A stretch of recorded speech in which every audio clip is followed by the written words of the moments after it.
We all know that one person who just doesn't seem to feel that pull to fit in, right? They just kind of march to the beat of their own drum, totally immune to social pressure.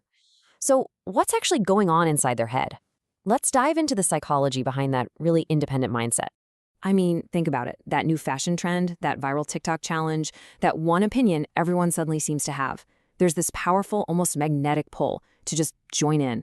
It's a universal feeling, that want to belong. It's the subtle, constant pressure to fall in line with the group. Well, psychologists actually have a name for this, and it's a mouthful: normative social influence.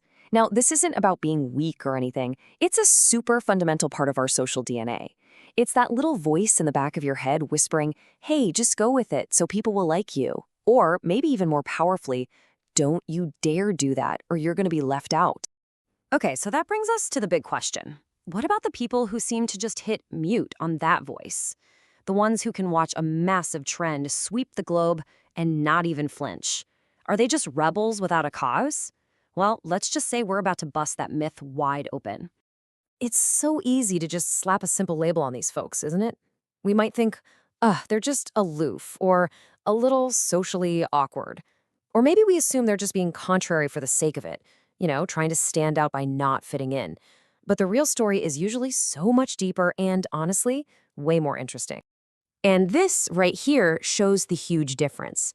It really is a tale of two mindsets.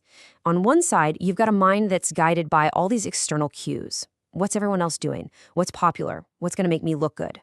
And on the other side, you've got a mind guided by an internal compass. It's asking, what do I believe? What feels right for me? What actually makes sense to me?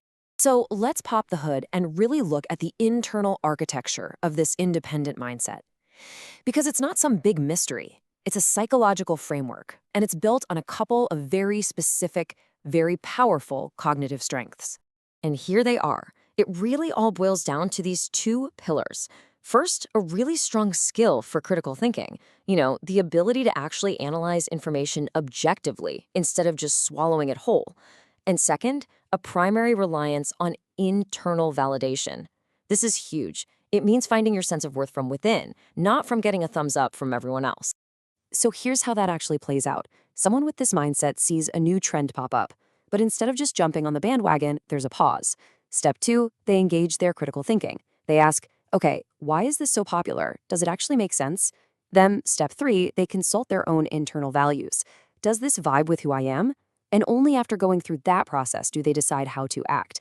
It's a super deliberate, conscious way of thinking. And this is a really, really important point. This isn't about being antisocial or just sticking your fingers in your ears and ignoring what everyone thinks. It's simply about prioritizing your own internal analysis. It's about giving your own thoughts and your own values the first and the final say. Okay, now we're getting to the really powerful part of all this. See, this isn't just some quirky personality trait. It's a total redefinition of what social strength can actually look like. It's about tapping into a totally different and much more stable source of validation. This is the absolute key takeaway. True nonconformity isn't some angsty rebellion against the system. It's a quiet, confident expression of self-reliance. In fact, this is the very trait that so often fuels innovation, real leadership, and the courage to actually question the way things are. It's the strength to stand on your own 2 feet, psychologically speaking, because you trust the ground you're standing. This just says it all, doesn't it? That nagging fear of being excluded, that whole normative social influence thing we talked about, it just loses its power when it's replaced by a strong sense of self. When you're secure in who you are and what you believe, all that noise from the outside world, it just doesn't sound as loud anymore. So when you boil it all down, this entire complex psychological mindset can be simplified to one core principle.